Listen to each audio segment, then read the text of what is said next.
Hello everyone, welcome to DSP online study. हम लोगों ने प्रीवियस वीडियो में रिफ्लेक्शन ऑफ लाइट के बेसिक बात को पढ़ा था। आइए आज हम लोग पढ़ते हैं रिफ्लेक्शन ऑफ लाइट क्या होता है, यानी कि प्रकाश के परावर्तन क्या होता है, प्रकाश के परावर्तन के कितने नियम होते हैं। फिर इसके बाद इमेज के बारे में पढ़ेंगे, प्रतिबिंब के बारे में पढ़ेंगे और प्रतिबिंब के कितने प्रकार होते हैं। आइए देखते हैं क्या होता है प्रकाश के परावर्तन। प्रकाश के परावर्तन किसको बोलते हैं? तो जब प्रकाश की किरण किसी वस्तु से टकराकर उसी माध्यम में वापस लौट जाए तो उसको क्या बोलते हैं? प्रकाश के परावर्तन। मान लीजिए ये कोई वस्तु है, यहाँ पे ये कोई एगो वस्तु है। जब प्रकाश की किरण वस्तु पर पड़ेगा, कहाँ पे पड़ेगा तो ये वस्तु से टकराकर उसी माध्यम में वापस लौट जाएगा तो उसी को क्या बोलेंगे? प्रकाश के परावर्तन। तो इसको डिफाइन कैसे करेंगे? जब प्रकाश की किरण, ये है प्रकाश की किरण है, क्या है? प्रकाश की किरण। जब प्रकाश की किरण वस्तु से टकराकर उसी माध्यम में वापस लौट जाएगा तो उसी को बोलेंगे प्रकाश के परावर्तन। प्रकाश के परावर्तन के कितने नियम होते हैं? तो प्रकाश के परावर्तन के दो नियम होते हैं। कितने नियम होते हैं प्रकाश के परावर्तन के? तो प्रकाश के परावर्तन के दो नियम होते हैं। पहला नियम क्या है? तो पहला नियम है कि आपतित किरण, परावर्तित किरण और आपतन बिंदु पर डाला गया लंब एक ही तल में होता है। दूसरा क्या है कि एंगल आई जो होता है एंगल आर के बराबर होता है, आपतन कोण जो होता है परावर्तन कोण के बराबर होता है। लेकिन उससे पढ़ने से पहले इसके कुछ बेसिक बात को जानने की ताकि पढ़ने में हमें इंटरेस्ट बने। देखिए इसके क्या है यहाँ पे प्रकाश के परावर्तन के नियम। पहले हम जानते हैं कि मान लीजिए कोई वस्तु है, ये क्या है? वस्तु है, ये है प्रकाश की किरण। तो आने वाली किरण को क्या बोलते हैं? आने वाली किरण को बोलते हैं आपतित किरण। जब प्रकाश की किरण किसी वस्तु पर पड़ता है तो उसको क्या बोलेंगे? आपतित किरण। फिर इसके बाद ये वस्तु से टकराकर उसी माध्यम में वापस लौट जाता है तो उसको बोलते हैं परावर्तित किरण। क्या बोलेंगे? परावर्तित किरण। तो ये है परावर्तित किरण।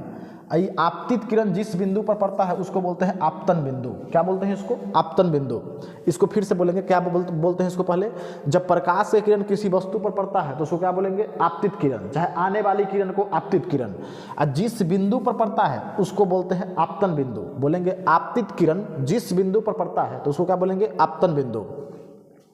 फिर इसके बाद आपतन बिंदु से टकराकर प्रकाश की किरण वापस लौट जाता है तो उसको बोलते हैं परावर्तित किरण। इसको इंग्लिश से बोला जाता है रिफ्लेक्टेड रे। क्या बोला जाता है? Reflected ray. आपतन बिंदु को बोलेंगे इंसिडेंस पॉइंट। फिर इसके बाद आपतित किरण को बोलते हैं इंसिडेंट रे। आपतन बिंदु पर डाला गया लंब या खींचा गया लंब, आपतन बिंदु पर डाला गया लंब या खींचा गया लंब को बोलते हैं अभिलंब, यानी परपेंडिकुलर या नॉर्मल। क्या बोलते हैं? परपेंडिकुलर इंग्लिश में बोलते हैं या तो नॉर्मल बोलते हैं। वही चीज़ यहाँ पे लिखा हुआ है कि जब प्रकाश की किरण किसी वस्तु पर पड़ता है तो उसे आपतित किरण कहते हैं। आपतित किरण जिस बिंदु पर पड़ता है उसे आपतन बिंदु कहते हैं। फिर इसके बाद नेक्स्ट यहाँ पे हम लोग देखते हैं, कह रहा है परावर्तित किरण किसको बोलते हैं? जब प्रकाश की किरण आपतन बिंदु से टकराकर उसी माध्यम में वापस लौट जाए तो उसे क्या बोलते हैं? परावर्तित किरण। अभिलंब किसको बोलते हैं? तो आपतन बिंदु पर डाला गया लंब या खींचा गया लंब को अभिलंब कहते हैं। फिर इसके बाद है आपतन कोण।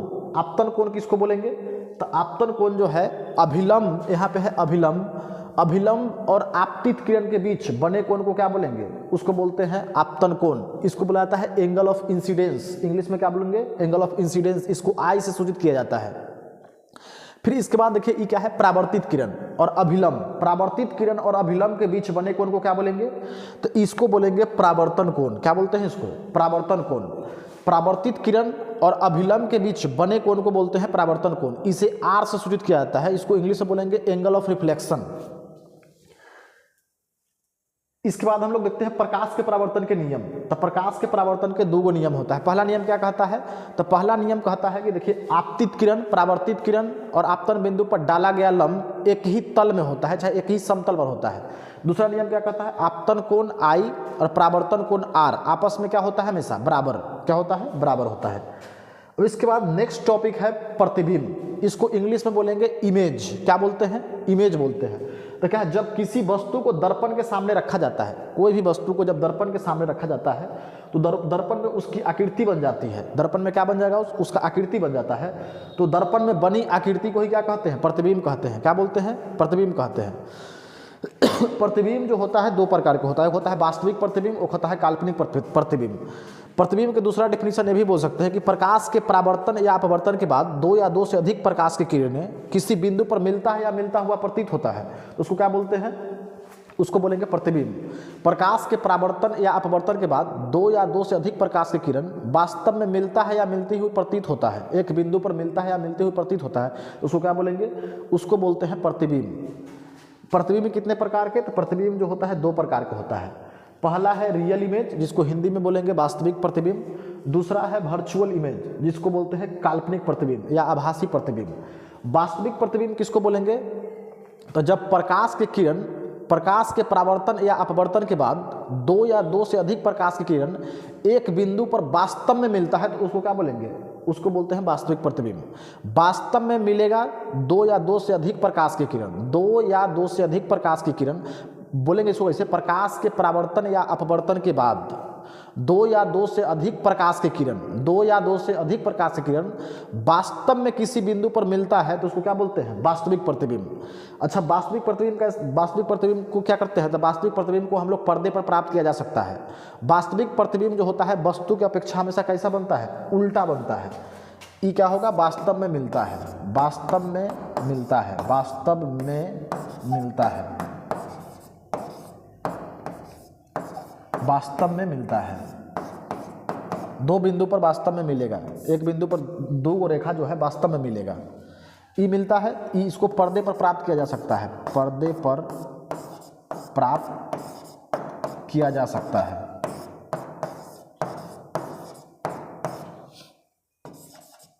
किया जा सकता है। ई जो होता है वस्तु की अपेक्षा उल्टा बनता है, वस्तु की अपेक्षा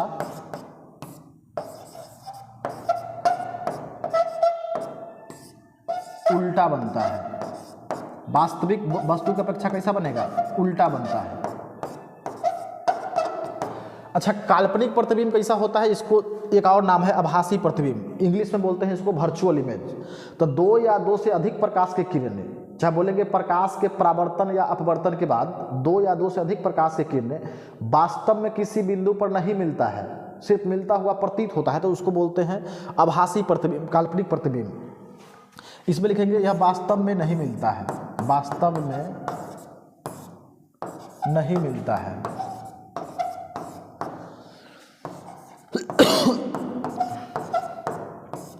नहीं मिलता है। पर्दे पर प्राप्त इसको नहीं किया जाता है, पर्दे पर प्राप्त नहीं किया जाता है। क्या नहीं किया जाता है, पर्दे पर प्राप्त नहीं किया जाता है, नहीं किया जाता है, नहीं किया जा सकता है।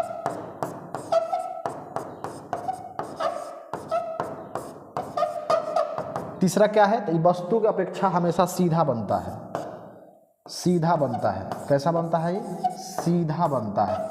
इसका प्रतिबिंब जो होता है कैसा बनता है, सीधा बनता है। एग्जाम में पूछता है कि वास्तविक प्रतिबिंब और काल्पनिक प्रतिबिंब में अंतर बताइए, तो क्या लिखेंगे कि प्रकाश के दो किरण वास्तव में एक बिंदु पर मिलता है, वास्तविक में हमें प्रकाश के दो किरण वास्तव में एक बिंदु पर नहीं मिलता है। इसे पर्दे पर प्राप्त किया जा सकता है, इसे पर्दे पर प्राप्त नहीं किया जा सकता है। फिर इसको क्या लिखेंगे, वस्तु की अपेक्षा कैसा बनता है, उल्टा बनता है। वस्तु की अपेक्षा कैसा बनता है, सीधा बनता है। आइए फिर आगे हम लोग देखते हैं। वही चीज़ है कि वास्तविक प्रतिबिंब, तो प्रकाश के परावर्तन या अपवर्तन के बाद दो या दो से अधिक प्रकाश की किरण वास्तव में किसी बिंदु पर मिलता है, तो उस बिंदु को क्या बोलते हैं, वास्तविक प्रतिबिंब कहते हैं।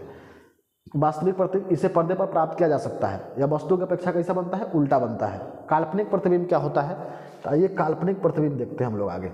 करा प्रकाश के परावर्तन या अपवर्तन के बाद इसको डिफाइन कैसे करेंगे, प्रकाश के परावर्तन या अपवर्तन के बाद दो या दो से अधिक प्रकाश की किरण वास्तव में किसी बिंदु पर नहीं मिलता है, वास्तव में किसी बिंदु पर नहीं मिलता है, तो उसको क्या बोलेंगे, काल्पनिक प्रतिबिंब।